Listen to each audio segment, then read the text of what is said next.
بسم الله والصلاة والسلام على رسول الله. ازيكم يا حبايبي؟ عاملين ايه؟ يا رب دايما تكونوا في احسن حال ان شاء الله.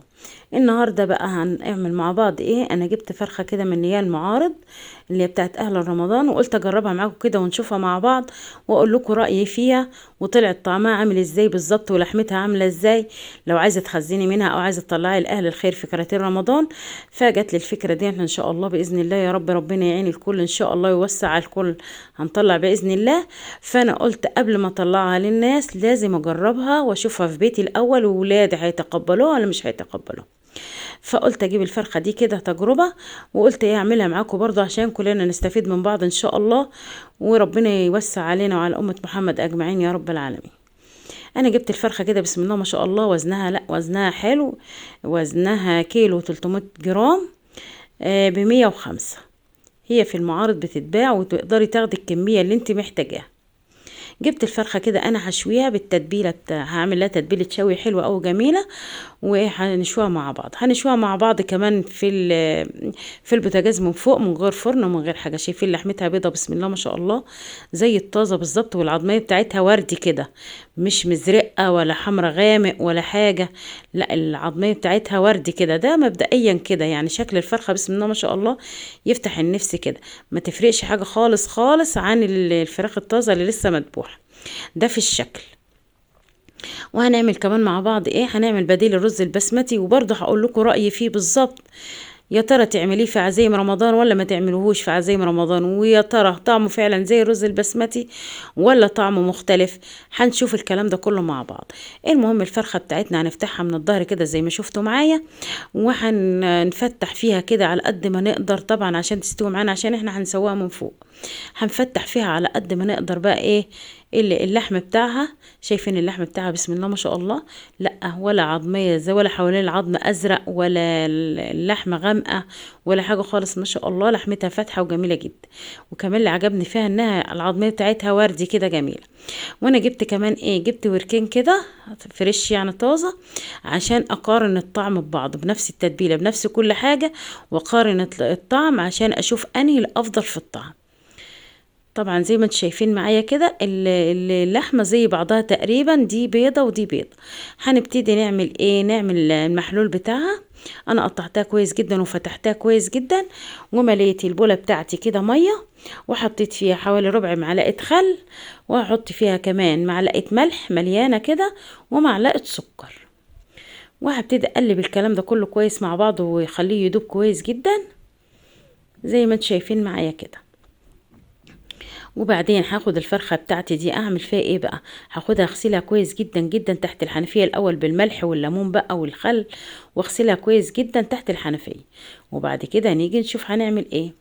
غسلتها خليتها زي الفل والقشطة معايا كده، ورحت حطيتها في المحلول ده هي والوراك. يعني اللي هعمله فيها هعمله في الوراك عشان اقارن في الاخر انه الافضل. كده زي ما انتم شايفين معايا كده غطيتها وهركنها نص ساعة. وهبتدي ايه نشوف هنعمل ايه مع بعض. نجهز التتبيلة بتاعتنا. معانا طماطميتين ايه على حسب عدد الفراخ بتاعتك، يعني عشان هي فرخة واحدة انا عملت طماطميتين اتنين بس، وقرن فلفل حامي كده حلو، وبصلتين متوسطتين كده. هقطعهم كده بطريقة عشوائية زي ما انتم شايفين معايا كده، عشان طبعا هحطهم في الخلاط عندي. حتى مش هخليكي تحطيه في الكبة ولا حاجة، يعني هتعمليها بحاجة بسيطة جدا، وحاجة يعني ايه المتاح تحت ايدك. هقطع الطماطم والبصل كده بطريقة عشوائية كده، واقطع كمان معاهم القرن الفلفل، وهنضربهم في الخلاط ونشوف التوابل بتاعتنا مع بعض. هنحط توابل جميلة جدا جدا هتفرق معانا في الطعم وتخليها تحفة ان شاء الله بإذن الله. اي عايزه تحطي توم بقى في المرحله دي حطي، بس بصراحه انا بحبش التوم في الفراخ المشويه، يعني بتخليها زي اللي في الصينيه بالبطاطس كده. لا انا حطيت بس كده ايه بصل وفلفل وطماطم، غير التوابل بتاعتي بقى. احط الكلام ده كله في البوله كده، واروح اضربه في الخلاط، ونرجع مع بعض نشوف هنعمل ايه تاني. كده جبت بوله كده ضربته في الخلاط، وجبت البوله بتاعتي كده او طبق واسع كده عشان ياخد الفرخه. انا قطعت الفرخة سليمة، انت عايزة تقطعيها قطع 4 قطع او 8 قطع زي ما تحبي تعملي اعملي. ما تنسوش اللايك بعد اذنكم يعني. كده انا عندي التوابل بتاعتي كمون وبابريكا وزعتر وفلفل اسود وكاري وملح. فهحط الكلام ده كله مع بعضه. ومعايا ايه كمان؟ معلقه عسل اسود. معلقه العسل الاسود دي بديل الصويا صوص، والكركم او الكاري ده بديل الايه المسترد. طبعا حاجات الشوي دلوقتي بقت غاليه نار، فلو تقدري تجيبيها هاتيها، بس انا ما كانش موجود عندي، فحطيت معلقه العسل الاسود دي بتديني تيست عالي جدا، والكاري طبعا ايه بيديني نفس اللون بتاع المسترد، والتوابل بتاعه الزعتر طبعا ما فيش غنى عنه، وحطيت الملح والفلفل الاسود والكمون. هبتدي بقى ايه، غسلتها بقى، شلتها من المحلول كده على طول من غير ما اغسلها ومن غير حاجه، وصفيتها كويس جدا. وبعد كده منساش بقى ان المحلول فيه خل وفيه ملح وفيه سكر، فانا ما حطيتش في التتبيله ديت برضو خل، عشان الخل ما يبقاش زايد قوي، ويديني الطعم بتاع الخل في الفرخه المشويه. انا كده كده نقعها في الخل والسكر والملح. طب ليه السكر؟ السكر عشان يساعد في السوى بسرعه يعني، وهو والخل بيدخل في الانسجه بتاعتها كده ايه، يشويها بسرعه، ومرحله السوى تستوي بسرعه يعني. هدلكها بقى بالتتبيله بتاعتي كويس جدا جدا كده، واحط بصباعي كده ايه التتبيله في قلب اللحم كده بتاع الفراخ. حطيت الصينيه بتاعتي على النار، انا ما حطيتش جريل ولا حطيت اي حاجه خالص، انا حبيت اعمل زي اللي اي ست بيت عندها موجود عندها تعمل فيه يعني. حطيت الماده الدهنيه كده واختبرتها الاول، خليتها تسخن كويس جدا جدا. ليه؟ عشان الفرخه ما تلزقش، اول ما احطها كده ما تلزقش، لما الماده الدهنيه تبقى سخنه جدا جدا كده ما تلزقش معايا. انا بسلكها بس كده كل شويه عشان ايه ما تلزقش معايا. وبرضه هشوف اللون بتاعها، عشان انا معليه النار عليها، انا ما وطيتش النار في المرحله دي خالص. هسيب النار عاليه، وهحط من الناحيه اللي فيها الجلد اخد اللون، واخد الصدمه من الناحيه اللي فيها الجلد. احاول اقلب فيها كده، لما اللون يعجبني ابتدي ايه اقلبها على الناحيه التانية بقى. الناحيه التانية دي بقى هبتدي اهدي النار بقى، هخلي النار يعني اقل من المتوسطه بشويه. هحط بقى معلقتين من الخلطه الجميله بتاعتي ديت عليها، هحط في الاماكن الفاضيه كده، وبعد كده اغطيها وانقلها على نار هاديه، واسيبها بقى تاخد وتدي مع نفسها كده.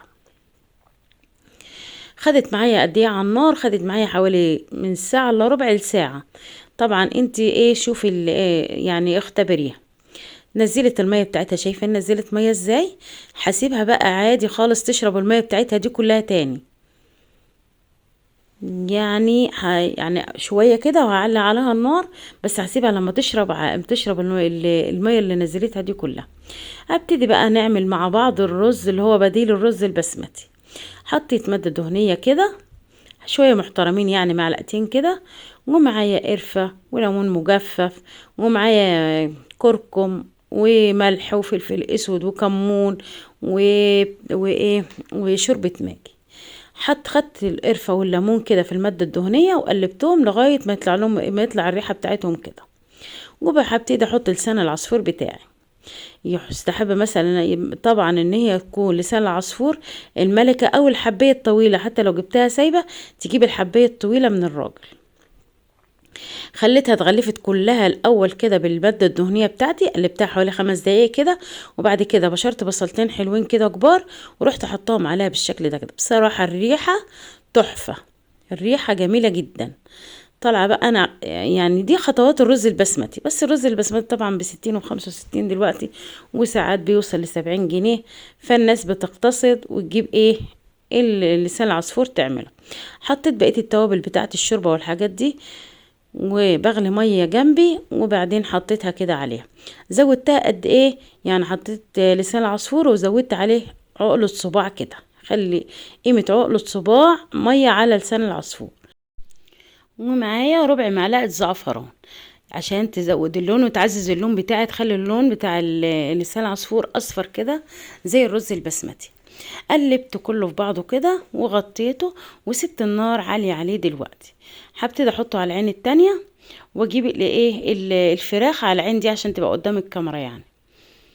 هبتدي بقى ايه اسيب النار عالية شوية واخليها مكشوفة كده، عشان المية اللي فيها تتبخر. ده لما الفرخة تحس انها استوت خلاص معاكي وفيها مية، خلاص اعلي النار بقى عليها عشان المية تتبخر، واسيبها مكشوفة من غير غطا. ده ده بديل الرز البسمتي. شايفين لونه تحفة ازاي؟ يعني شكله قريب جدا جدا جدا من الايه، من الرز البسمتي. هقول لكم الطعم بقى، اقول لكم عجب ولادي ولا ما عجبهمش، وعجبني انا شخصيا ولا ما عجبنيش، وهعمله في العزومات ولا ما اعملوش. بس خليكم معايا لاخر الفيديو. انا غرفته بقى، هقدمه بالشكل ده كده. شايفين شكله عامل ازاي؟ تحفة. هو لونه تحفة، وطعم التوابل فيه تحفة، ما فيهوش كلام. بس تحسي انك بتاكلي لسان عصفور مش بتاكلي رز. لا فعلا، هو الرز حاجة ولسان العصفور حاجة تانية. انت ممكن تعمليه لولادك كده، تعمليه لاولادك وانت مع اولادك في البيت لو تقبلوه. هو طعمه حلو جدا، بس لا حاسه فيه بلسان العصفور. بس لو عزومه او كده لا، فممكن ما حدش يعني في ناس ما تتقبلوش. يعني ولادي نفسهم فيه اللي عجبهم وفيه اللي ما عجبهمش. فانت لما تعملي عزومه لا، ما تخاطريش وتعملي ده في عزومه، في اول عزومه عندك كده. اعملي الرز لو هتضحي قوي، اعملي رز بلدي يا ستي. محدش قالك اعملي رز بسمتي. فانت اعملي رز بلدي، رز بشعريه، رز معمر، اي نوع رز. بس ده انصحك، يعني انا عن نفسي ما اعملوش في العزومات. انا اعمله لاولادي، بيني وبين ولادي كده، اللي ياكلوا. يعني انا جبت عيش معاه عشان لو ما طبعا انا اول مره اعمله. وشفت في افراح ناس عاملاه. بس بصراحه لا، هو لسان عصفور، تعمليه مهما تعمليه هو لسان عصفور. بس التوابل باينه، وطعم توابل الرز باينه، وهو طعمه حلو ومفرفر وكل حاجه. بس عارفه انه هو لسان عصفور. الفرخه بقى انا ما حمرتهاش جدا قوي، يعني انا ممكن احطها تحت الشوايه واسيبها شويه. بس سبتها فاتحه كده شويه عشان بس اوريكم لون الفراخ، لون اللحمه بتاعتها بسم الله ما شاء الله، بيضه وجميله كده، تحفة. وطبعا في الأكل والله ما تفرقهاش عن الفريش خالص. يعني اللي احنا بنجيبها ونخزنها لا، دي أفضل منها. طبعا هي متخزنة بطريقة صحيحة يعني. هبتدي بقى أزينها كده. عندي شوية مكسرات، هبتدي أزين الوش كده ايه، بشوية مكسرات، أي مكسرات موجودة عندك بقى. وزينته بقى بحاجة خضرة كده، دلوقتي هتشوفوا معايا. هرش على وشه كده شوية مكسرات كده محمصين كده حلوين. ده لو متاح عندك، مش متاح خلاص. انا عندي شويه زبيب طبعا، كل سنه وانتم طيبين، جايبين الحاجات دي عشان شهر رمضان، فحطيت على الوش كده. وهبتدي احط عليه حاجه خضرة كده. وده كان الفيديو بتاع النهارده بقى. يا ريت لو عجبكم ما تنسونيش في اللايك والشير والاشتراك في القناه وتفعيل زر الجرس عشان يوصلكم كل جديد وحصري. عملت جنبهم بقى شويه طحينه صغير حلوين كده، وشويه سلطه. وبألف هنا وشفا يا رب للي اكل، وبألف هنا وشفا يا رب للي هيجرب. ويا رب تكونوا استفدتوا من فيديو النهارده. والسلام عليكم ورحمه الله وبركاته.